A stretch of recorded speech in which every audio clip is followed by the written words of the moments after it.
Mesdames et messieurs, bonjour. Vous suivez un nouveau programme sur la maladie à virus Ebola. C'est dans le cadre du partenariat entre la West Africa Democracy Radio et l'ONG Oxfam. Ce numéro est présenté et réalisé par l'ICACIDB grâce à la contribution de certaines radios communautaires de la Guinée, partenaire de la West Africa Democracy Radio. Nous sommes ensemble pour une demi-heure. D'abord, les dernières nouvelles sur l'épidémie. Alors que la Sierra Leone compte les jours qui lui restent pour annoncer la fin de la transmission du virus, la Guinée se bat encore contre l'épidémie. La coordination nationale de lutte contre Ebola dénombre à la date du 28 octobre 4 cas confirmés et 4 cas suspects. Le porte-parole de la structure signale 5 cas dans l'hôpital de Nongo à Conakry, 2 cas confirmés et 3 suspects, et 3 autres dans la préfecture de Forêt-Caria, 2 cas confirmés et 1 suspect. Fodeta Silla, porte-parole de la coordination nationale de lutte contre le virus Ebola en Guinée. Les gros chiffres, vous avez au total 3350 cas confirmés d'Ebola depuis le début de l'épidémie, dont 2082 décès. Mais depuis 66 jours, aucun agent de santé n'a été infecté en République de Guinée. Les cas confirmés et les cas suspects sont dans nos centres de traitement. Mais le dernier cas, c'est depuis samedi dernier. Même les cas que je viens de vous signaler, les suspects ou les confirmés, il se peut que des confirmés guérissent d'ici demain ou après-demain, ou que les suspects ne soient pas confirmés, donc on les libère. Donc comme l'épidémie évolue, nos chiffres évoluent. C'est dans les villages de Forêt-Caria où le dernier cas s'est signalé, parce qu'actuellement, quand un cas se signale dans un village, nous faisons de ce village et de tous les hameaux voisins des contacts directement pour que personne ne sorte et que nous essayons de faire le cerclage, apporter tout ce qu'il y a comme vivres et comme médicaments là-bas. C'est dans ce cadre que nous avons les villages de Kindoya, de Kétéring, de Tana, qui sont tous contacts aujourd'hui parce qu'il y a un cas qui s'est signalé là-bas. Donc nos équipes sont sur le terrain, sur la frontière de la Sierra Leone, c'est-à-dire dans Forêt-Caria, précisément dans la sous-préfecture de Kalea. Ces nouvelles infections en Guinée montrent que si l'épidémie semblait juguler au mois d'août, elle n'est pas encore complètement éradiquée dans le pays. La coordination nationale rappelle à cet égard que près de 380 contacts sont encore suivis, dont 141 considérés comme à haut risque. Et pour les organismes humanitaires, l'objectif est toujours de ne pas baisser la garde pour parvenir à 0 cas. Par ailleurs, la Sierra Leone a enregistré 0 cas pour la 6e semaine consécutive et si cette tendance se confirme jusqu'au 7 novembre prochain, Freetown va déclarer la fin de la transmission du virus Ebola.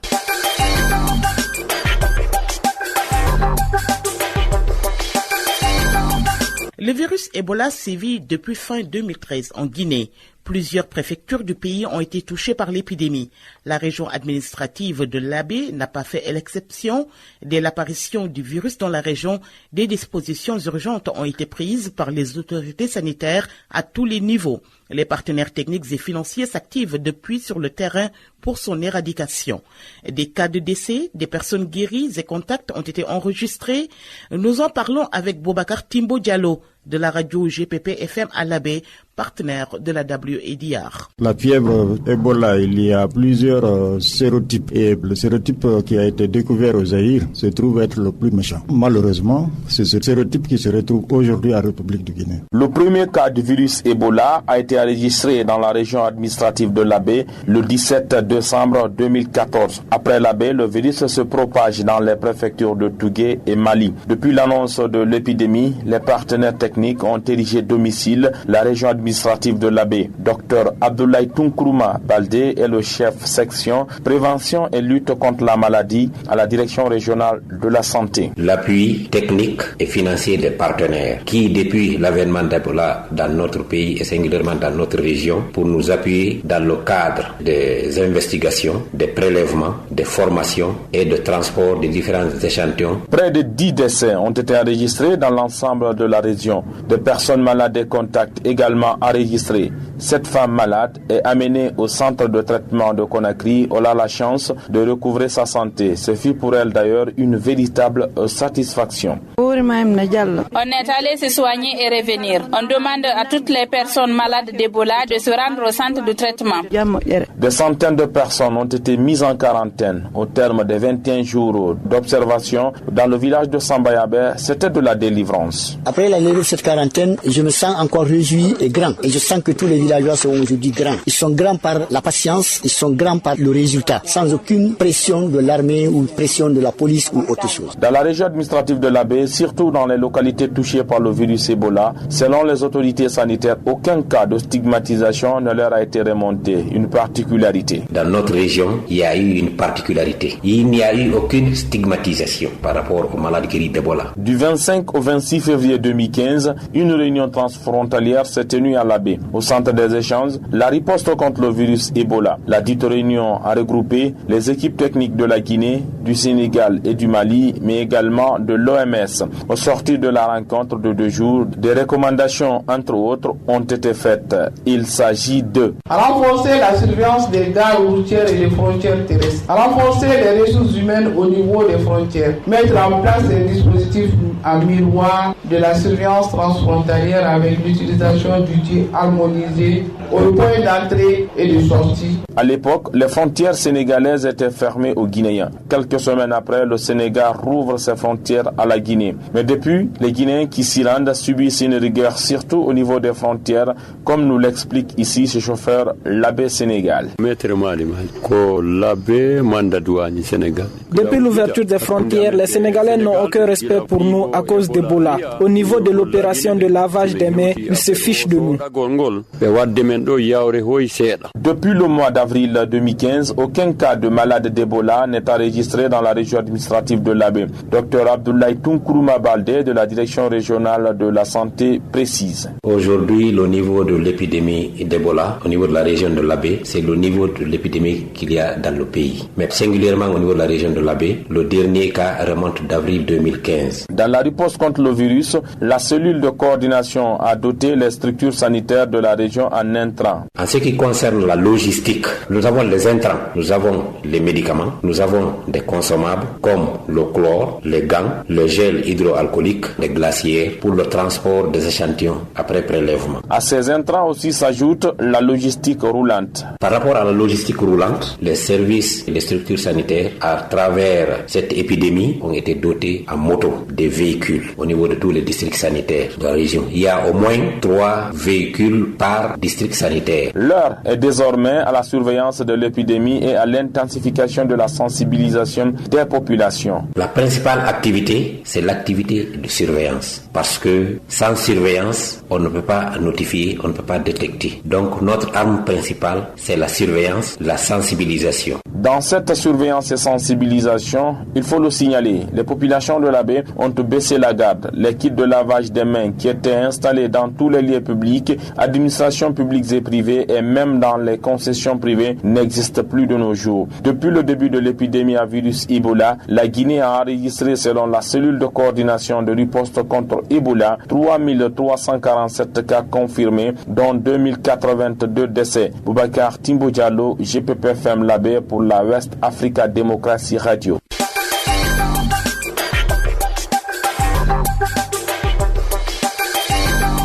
La lutte contre la fièvre hémorragique à virus Ebola continue donc son relâche en Guinée. C'est pourquoi, dans le cadre de l'ouverture prochaine des classes, le département en charge de l'enseignement préuniversitaire est en train de prendre des dispositions pour une rentrée sécurisée contre Ebola. L'année dernière, il n'y a pas eu d'infection au virus Ebola dans les écoles, collèges et universités de Guinée. Confirmation avec le ministre Damanton Albert Camara, ministre porte-parole du gouvernement. Il y a eu quand même plus de 2 600 000 élèves et étudiants qui ont pris les chemins de l'école avec les enseignants. Et on a eu la satisfaction de constater qu'il n'y a pas eu une seule infection, une seule contamination dans les établissements scolaires et universitaires. Il faut dire que nous avions pris des mesures par rapport à ça déjà avant la rentrée en formant les formateurs et les enseignants à la prévention contre Ebola, en installant des kits dans toutes les écoles, en associant les partenaires, en faisant des réunions et apparemment ça a porté fruit. Il y a eu beaucoup de réticences, toutes tendances confondues, certains qui voulaient une année blanche, comme dans certains pays qui ont eu Ebola, d'autres qui forçaient pour qu'il y ait la rentrée, pour qu'on la retarde encore. Bref, après avoir fait une large consultation, le président de la République a donné l'autorisation au système éducatif de procéder à la rentrée scolaire. Nous avons tenu bon jusqu'à la fin et nous avons eu la satisfaction de ne pas avoir d'infection. Maintenant, ça doit pouvoir continuer l'année prochaine. Nous avons encore mobilisé nos partenaires et les enseignants pour que, de manière inclusive, on s'apprête encore pour la prochaine rentrée. Parce que on ne connaisse pas ce qu'on n'a pas connu cette année. Il n'y a pas eu d'infection dans les écoles, mais il y avait quand même la psychose Ebola parce que on a eu des informations comme quoi dans certaines écoles, des parents étaient réticents, ne voulaient plus envoyer leurs enfants à l'école parce que tout simplement il y a certains de leurs camarades qui présentaient des symptômes apparentés à Ebola. Alors il y a eu un peu de ça. C'est évident qu'au début il y a eu beaucoup d'hésitations. Après les gens ont pris le coup et le pas.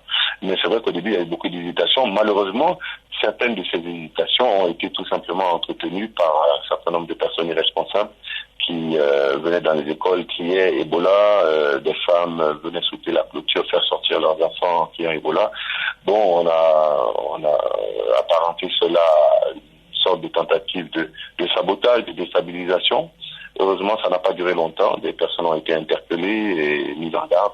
Et donc, tout ceci s'est stabilisé sur la fin et on a pu continuer l'année scolaire en toute quiétude. La Croix-Rouge de Guinée s'est aussi investie pour qu'on en arrive à ce résultat de 0 cas d'Ebola dans les structures d'enseignement, comme nous l'explique ici Mamadi Sissé, secrétaire exécutif de l'organisation. La Croix-Rouge a déjà fait le premier pas. C'est nous qui avons initié quand l'État voulait faire les ouvertures de classes en janvier passé. La Croix-Rouge guinéenne a pris le devant pour encourager les parents d'élèves à envoyer les enfants à l'école. On a fait à ce jour, pour cette première assistance, nous avons pris 2000 kits pour au moins toute une préfecture dans la basse Guinée. Je crois que c'était à Dubeka. Nous avons offert ces kits à toutes les écoles de cette préfecture. Et cela a été une grande ouverture pour tout autre humanitaire ou en tout cas toute autre bonne volonté d'emboîter le pas de la Croix-Rouge. Et dès que les images sont passées à la télévision nationale, alors il y a beaucoup d'autres donateurs qui ont fait le pas et toutes les écoles de Guinée ont bénéficié de ces kits avant l'ouverture, ou en tout cas les derniers ont reçu juste 1 ou 2 semaines après. Et le ministre de l'enseignement préuniversitaire a fait le tour de la Guinée et a sanctionné des directions d'écoles qui n'ont pas respecté l'utilisation de ces kits. Et c'est un plaisir pour moi de vous dire que jusqu'à maintenant, aucune école de la Guinée n'a connu Ebola. Nous-mêmes, en tant que Croix-Rouge, on a été victimes de chantage ou je ne sais pas, de désinformation. Je crois que c'était au mois de février 2015. Au mois de février 2015, nous avons été victimes de désinformation de la part des populations ou en tout cas des personnes mal intentionnées qui ont dit non, la Croix-Rouge a pulvérisé votre école avec le produit Ebola. Et dès qu'ils ont pulvérisé, celui qui rentre là-bas, tu auras le virus. Donc, ça a retardé la rentrée des classes de quelques jours ou de quelques semaines selon les endroits. Mais moi, j'ai pris le bâton de pèlerin.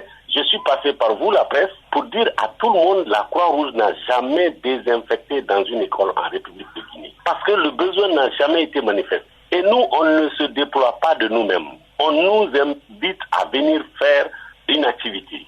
Donc, on n'a jamais été invité dans une école. Aucune direction d'école ne m'a appelé pour dire on a besoin de la Croix-Rouge et on n'est jamais allé. Donc, je suis passé sur tous les médias disponibles en République de Guinée. Et puis, au bout de 10 jours, 2 semaines, tout est entré en ordre et puis les cours ont continué logiquement, madame. L'objectif de 0 cas dans les écoles, collèges et universités reste un défi.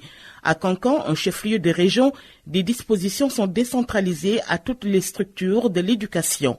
Lamine Dabo nous appelle de Cancan. Tirant les leçons des dispositions prises l'année dernière pour sécuriser les écoles contre Ebola, le ministère de l'enseignement préuniversitaire et de l'alphabétisation s'active de nouveau pour maintenir tout le système éducatif à l'abri de cette sale maladie. Cela en collaboration avec des partenaires. Pour le directeur préfectoral de l'éducation de Cancan, il s'agit d'abord de la réactualisation des mesures précédentes. Saramoudou Kourouma.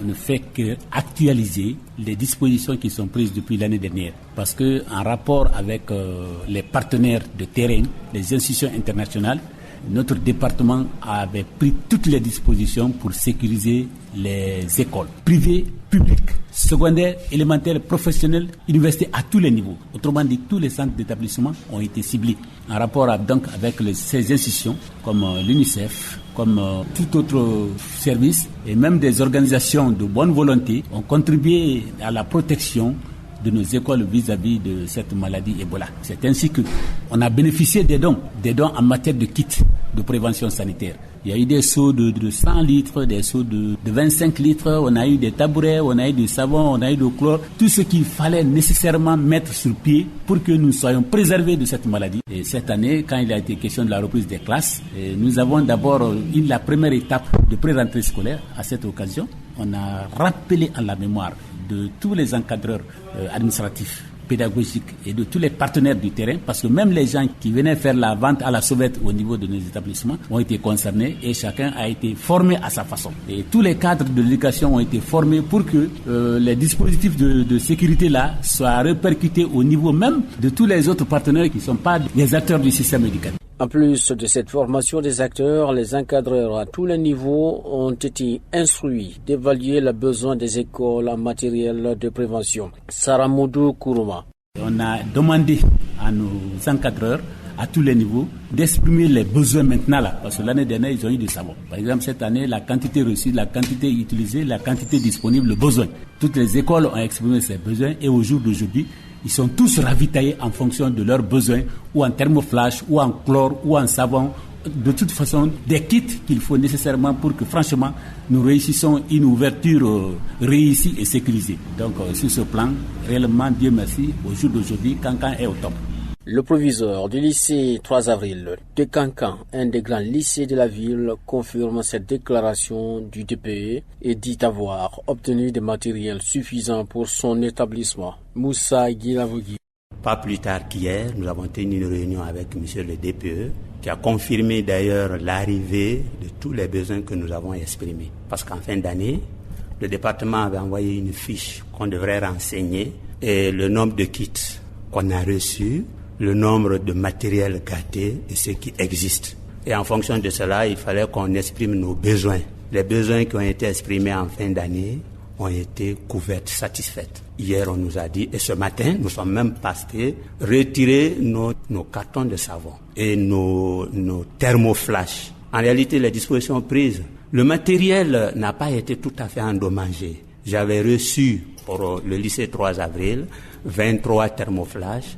À l'heure qu'il est, il n'y a qu'un qui ne fonctionnait pas. Mais malgré tout cela, ils ont encore envoyé d'autres thermoflash. Ils ont envoyé du savon. J'ai déjà eu ces savons-là, près de 69 cartons de savon. Dans son établissement, Moussa Guilavogui annonce avoir pris d'autres dispositions, notamment celles concernant les nouveaux élèves et l'assainissement de la cour de l'école. Les nouveaux élèves qui viennent, je commence à les lister pour savoir est-ce que l'année dernière ils ont eu cette formation. Sinon, on leur inculque cette formation. Donc, les dispositions prises. Hier, pendant la réunion, il a été question d'abord d'assainir les concessions scolaires. Les concessions scolaires doivent être assainies et une équipe, les partenaires immédiats, c'est-à-dire l'APAE et les chefs, ils vont sillonner toutes les écoles pour savoir si ce message-là a été vraiment bien entendu. Et pour ma part, j'ai déjà commencé à assainir mon école. L'un des problèmes de cette lutte contre la fièvre hémorragique à virus Ebola, c'est bien la gestion du thermoflash. Au lycée 3 avril, ce problème ne se pose pas. Le thermoflash qu'on a, chaque matin, j'ai laissé cette gestion avec les censeurs. Chaque matin, nous remettons aux professeurs qui ont cours au niveau des différentes classes à partir de 8h. Mais déjà à 7h30, là, il y a la distribution des thermoflash. On remet aux professeurs. Ils ont eu tout le cours, comment on peut utiliser le thermoflash. Ils ont eu cette formation-là. Donc le matin, avant de commencer la leçon, c'est d'abord un petit rappel sur les mesures préventives de lutte contre Ebola. Tous les professeurs font cela d'abord. Ça, c'est l'entrée de jeu, avant même la nouvelle leçon. Ensuite, c'est la prise des températures. Donc, c'est comme ça que nous gérons. Et en fin de cours, nous récupérons les thermoflash également. C'est comme ça que nous utilisons les thermoflash. 2 à la direction, un autre au niveau de la bibliothèque. Il faut signaler que l'existence de l'association des parents d'élèves dans les différentes écoles est un grand atout pour les encadreurs dans ce combat contre Ebola. Au lycée 3 avril, l'APAE est très coopérative. Fortement impliqué. J'ai la chance d'avoir un APAE vraiment coopératif. Il nous assiste. D'abord, même au niveau des dispositions prises dans l'utilisation même de ces thermoflash, d'abord la sensibilisation, ils ont été les premiers. D'abord, sensibiliser les parents. Il faut que les enfants, quand ils viennent à l'école, qu'ils acceptent de laver les mains. Il fallait que les parents d'abord soient impliqués. Et l'APAE nous a aidés dans la motivation des parents. Ensuite, dans l'utilisation du thermoflash, certains ne voulaient pas. Pour eux, dès qu'on te flash, bon, quoi que tu fasses, on va découvrir une maladie. Mais il fallait aussi une sensibilisation. À l'heure qu'il est, avant la fermeture, tous les élèves d'ailleurs étaient pressés de connaître leur température corporelle avant le début des cours, ou même après les cours. Certains voulaient être flashés avant d'aller à la maison. Ils nous ont beaucoup aidés dans la sanction, surtout aussi dans l'assainissement. Au début, ils nous assistaient même au niveau de l'eau. Nous avons la chance d'avoir un puits à l'école. Nous n'avons pas une pompe d'abord, mais on a un puits. Bon, ils nous aidaient dans le remplissage des kits.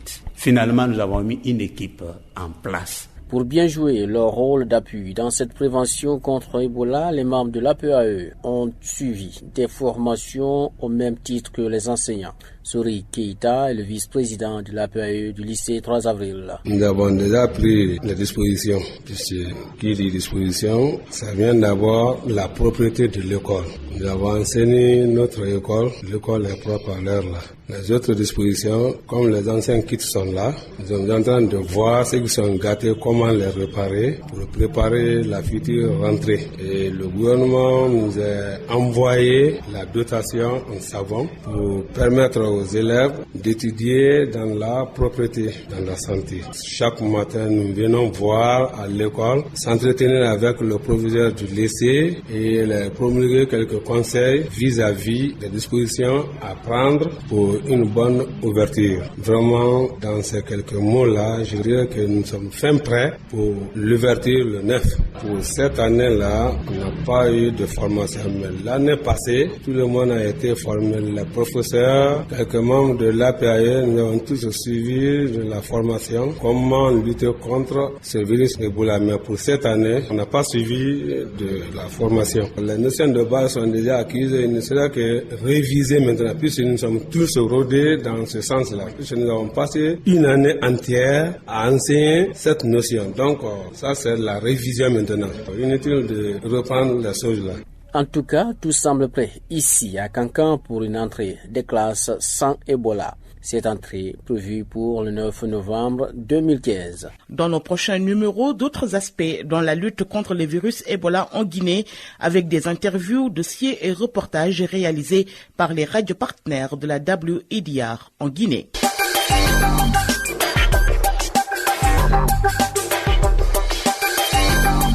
Une nouvelle étude conjointe de l'Organisation mondiale de la santé indique que le virus Ebola peut persister dans différentes parties du corps pendant une période considérable de temps chez certaines personnes. Cette étude précise que le virus peut notamment persister dans les yeux, la prostate, le sperme, les fluides amniotiques, le placenta, le lait maternel et le système nerveux central.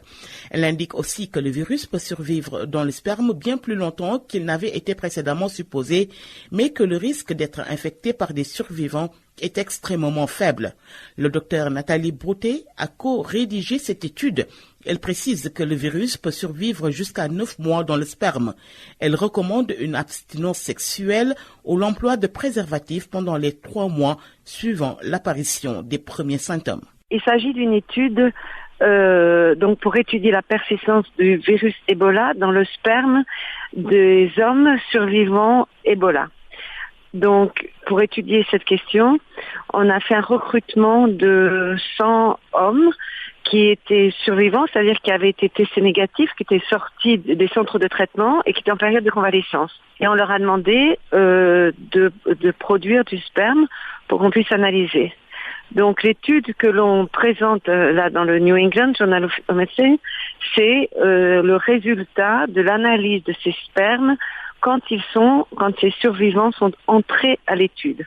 Donc il y avait des survivants qui étaient survivants depuis 2 mois, d'autres depuis 4 mois, 6 mois, 9 mois, donc il y avait plusieurs temps, ce qui nous a permis de comprendre combien de temps dans cet échantillon de personnes et à ce moment-là, jusqu'à quand le virus pouvait persister dans le sperme. Et les premiers résultats que l'on a montrés avec cette analyse, c'est que le virus persistait jusqu'à au moins 9 mois. La suite, c'est qu'évidemment, cette analyse n'est pas finie. Ces participants et ces survivants, nous les suivons. Et nous les suivrons jusqu'à ce que leur sperme devienne négatif. Donc, on pourra faire beaucoup plus d'analyse avec beaucoup plus de précision sur le temps que reste ce virus dans le sperme. Il n'y a pas de manifestation particulière, c'est-à-dire on a travaillé avec l'association des survivants de Sierra Leone. On a fait des réunions avec beaucoup de survivants. On leur a demandé qui était intéressé à participer à cette étude. Mais il n'y avait pas de critère de recrutement particulier. Le seul critère, c'était que ces survivants soient majeurs et qu'ils aient été guéris et confirmés guéris de la maladie Ebola. Voilà. Donc, ils se sont portés volontaires pour donner leur sperme et pour participer à cette étude. Alors, dans l'étude, donc, ce sont des gens qui sont guéris, d'accord? Ils n'ont plus le virus dans le sang. Donc, quand ils viennent, ils sont reçus par une équipe d'infirmières et de conseillers. Et les infirmières leur posent des questions sur leur santé, évidemment. Et si l'infirmière pense que cette personne a besoin de suivi médical, il y a une clinique juste à côté dans l'enceinte de l'hôpital dans lequel on travaille, et on réfère ces survivants à la clinique où ils sont vus par un médecin. D'autre part, il y a en permanence un médecin responsable de l'étude sur le site. On sait qu'à peu près 20% des survivants, enfin dans cette étude, 20% des survivants étaient encore positifs pour Ebola à 9 mois après leur guérison. Voilà. Alors, est-ce qu'ils étaient contaminants? C'est encore une question, parce qu'ils peuvent être positifs, mais peut-être qu'ils ne sont pas infectieux. Nous rappelons qu'une transmission sexuelle par un survivant ayant un virus persistant est possible, mais demeure un fait rare. Retenez enfin que la France va consacrer 174 millions d'euros à la Guinée. L'aide au renforcement du système de santé après l'épidémie du virus Ebola en Afrique de l'Ouest figure parmi les objectifs fixés. Cette annonce avait d'abord été faite jeudi au cours d'une conférence Ebola Retour d'expérience à Paris. La Guinée, la Sierra Leone et le Libéria ont été les plus affectés par l'épidémie. Le virus a fait quelques 11 300 morts sur plus de 28 400 cas recensés à 99% dans ces 3 pays. C'est la fin de ce programme Ebola dans le cadre du partenariat entre la West Africa Democracy Radio et l'ONG Oxfam. Ce numéro était présenté et réalisé par l'ICACDB grâce à la contribution de certaines radios communautaires de la Guinée. Merci d'avoir écouté.